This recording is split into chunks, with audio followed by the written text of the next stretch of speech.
Panorama do mercado com abas, as principais notícias da semana. Hoje é dia de retrospectiva, sábado, então uma rápida recapitulação da semana eu vou fazer da seguinte maneira: primeira recapitulação dos 5 principais eventos macroeconômicos da semana e a repercussão deles para os ativos financeiros de um modo geral e, ao final, faço alguns comentários sobre os 5 principais earnings divulgados nos resultados trimestrais. Começamos com a temporada do segundo tri essa semana, e aí eu vou fazer uma editorialização depois disso, comentando o que que eu tô achando do mercado. Mas vamos lá, começando com os 5 eventos macro, o mais importante, foi uma surpresa, foi o CPI de junho, que veio para baixo.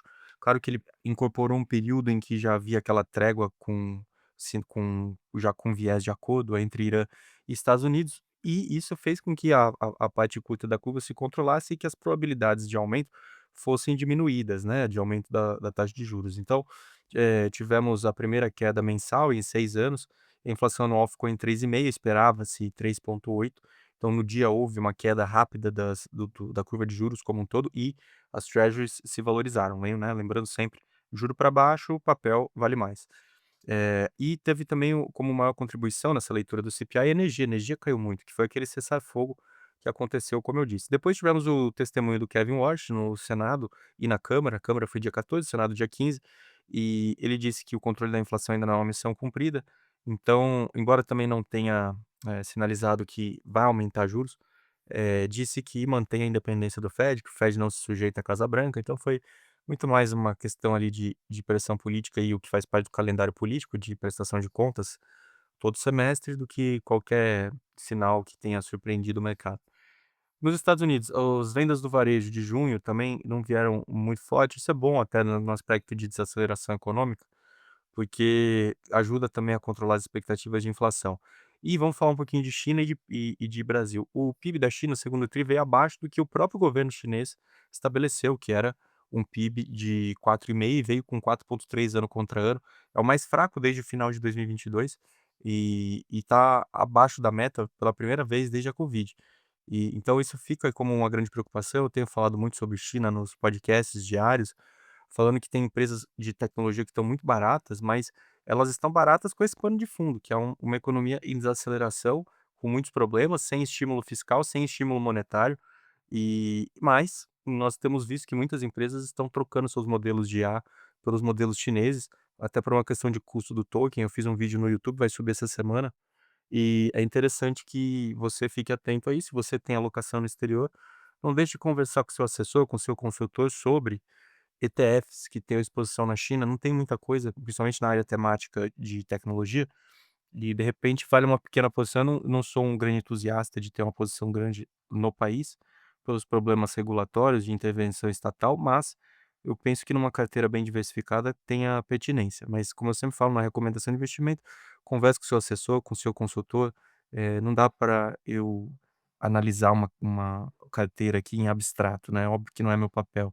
Então só estou fazendo o meu comentário. E aí, sobre o Brasil, houve uma desaceleração da atividade e a inflação também cedeu finalmente. Então, já no Focus, nós já começamos a perceber uma redução na projeção de inflação no final de 2026, mas a Selic não tem muito espaço para corte. Então a gente está conseguindo segurar esse câmbio com carry trade, e conforme houver a diminuição desse juro, fica mais difícil para sustentar.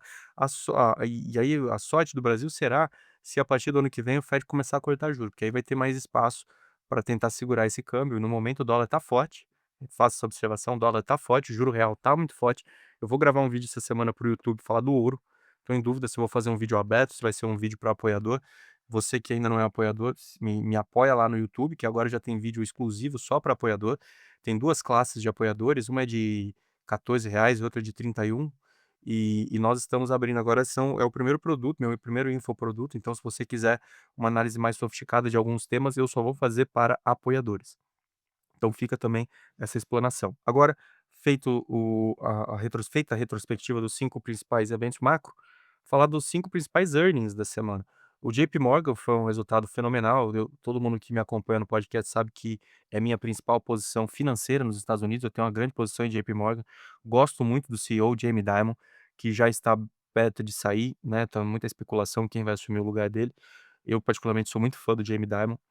E ele teve uma frase muito emblemática, que ele fala: "As good as it gets", ou seja, ele falou: "Melhor impossível", né, a tradução seria essa. E o crescimento está muito alto dos lucros das empresas como um todo, e nós já estamos vendo ganhos de eficiência com base em muito uso de IA, e os bancos estão se beneficiando muito disso. Depois tivemos o resultado da TSMC, que reportou um resultado, fenomenal. No entanto, o mercado reagiu mal. Por quê? Porque, os múltiplos já imputam uma expectativa tão elevada em relação ao que eles estão projetando lá na frente, que fica muito difícil de as expectativas serem atendidas. Então houve uma frustração, a ação caiu. Eu, particularmente, aproveitei a queda para comprar. Não é recomendação, não faça o que eu falo. Só estou falando o que eu fiz com o meu dinheiro, você não tente me copiar. Agora, a TSMC é uma empresa que é o pedágio da IA no mundo, porque ela que faz os GPUs para todas as empresas, então, não tem como a IA, a tendência da IA não passar por ela. Então, para mim, é uma obviedade, eu acabei comprando mais. O Netflix teve um destaque negativo, a ação caiu mais de 10%, o guidance foi ruim, né, o guidance para o próximo trimestre foi ruim. Eu particularmente não sou um grande, entusiasta do Netflix não. Eu acho que o Netflix tem muita competição, e o Netflix, o próprio Netflix reconhece que a maior o maior concorrente dele é o YouTube, e não tem como ganhar do YouTube, não tem. Então eu particularmente não sou um grande fã do caso do Netflix como investimento. Quarto resultado importante, ASML, a empresa de litografia que também desenha esses chips todos aí da parte de semicondutores, uma empresa europeia, mas que tem listagem nos Estados Unidos, reportou um bom resultado acima do próprio guidance e elevou a projeção anual, mas o mercado não reagiu bem. Na verdade, o termômetro da semana foi justamente esse, o mercado, diminuindo a sua posição em semicondutores, em memória, até em empresas de energia, toda a tendência de IA sofreu uma correção essa semana, porque as expectativas estão muito elevadas, os múltiplos estão muito elevados.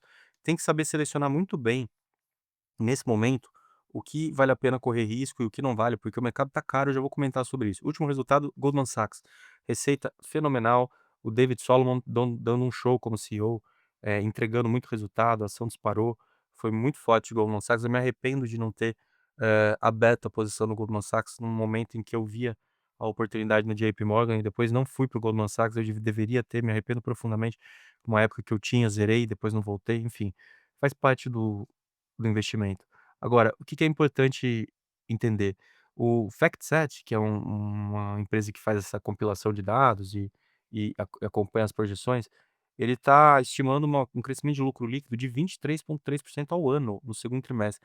É um crescimento de lucro líquido, jamais visto. É muito, muito forte. E é um segundo semestre, um segundo trimestre seguido acima de 20%. O que está acontecendo nos Estados Unidos que eles estão conseguindo entregar um crescimento de lucro tão forte? Bom, tem várias coisas. É um governo que estimula a iniciativa privada, tem um tax rate muito baixo, a reforma da tributação de PJs foi mantida pelo Trump, e tem esse negócio chamado inteligência artificial, que está todo mundo usando, e as empresas, obviamente, também estão usando e estão com muita eficiência, estão ganhando eficiência, estão diminuindo folha de pagamento e estão produzindo mais. Então é isso que está acontecendo. Agora, até quando isso vai se sustentar? Esse é meu receio, porque as expectativas são muito elevadas. Hoje o preço-lucro futuro é de 20,3 vezes para os próximos 12 meses.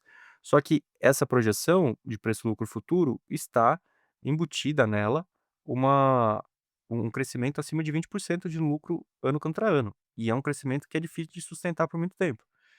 Então fica uma situação bem perigosa, porque tem que ser muito otimista que as empresas vão continuar crescendo os lucros nesse ritmo. Mas o fato é que se você agora eu vou fazer um contra-argumento. Se você olhar em volta, não tem muito para onde ir, não tem muito em que investir.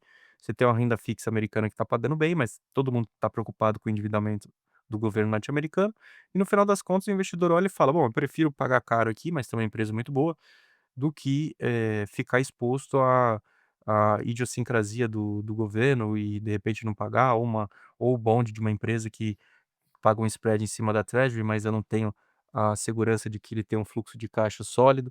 Então tudo isso acaba pesando aqui na análise, e talvez justamente pela falta de ter no que investir, fica esse mercado americano caro, ou aquele Buffett Indicator, que é o total de capitalização de mercado das empresas pelo PIB, em níveis historicamente mais altos, né, já vistos, mas difícil que isso se desfaça pela falta de opções que nós temos na Europa não tem nada, a China está com problema, Sudeste Asiático tem alguns nomes interessantes, emerging markets estão baratos, mas não tem nada de inovador. Então, no final das contas, quem está puxando com a IA são os Estados Unidos, então o fluxo de capital segue indo para lá. A verdade é essa, não tem muito para onde correr. E a Treasury, e agora só para terminar, a Treasury de 10 anos, também 4,55, é um dos pontos máximos aqui de yield desde a crise de 2008. Então isso causa um pouco de preocupação, principalmente porque empresas de crescimento têm o custo de oportunidade, a taxa de desconto avaliada com base na taxa de 10 anos, é a referência para empresas de growth, empresas que têm o crescimento projetado lá para frente, e cria também um custo de oportunidade e um equity risk premium comprimido. Historicamente é raro ter um equity risk premium tão baixo como o que nós temos hoje, então que está mais ou menos perto de 4.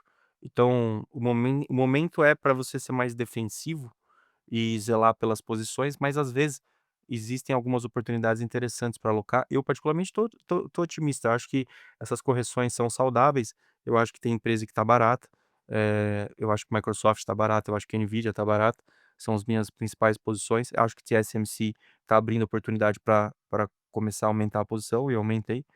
É a visão que eu tenho, gosto de JP Morgan, continuo carregando JP Morgan, mas eu tenho a consciência ao mesmo tempo que o mercado não está barato, e por esse motivo eu não vou aumentar minha exposição relativamente ao patrimônio, eu não vou aumentar agora, nesse momento, o percentual absoluto de exposição à renda variável nos Estados Unidos, mas eu sigo com a minha alocação forte, sem diminuir, sem vender.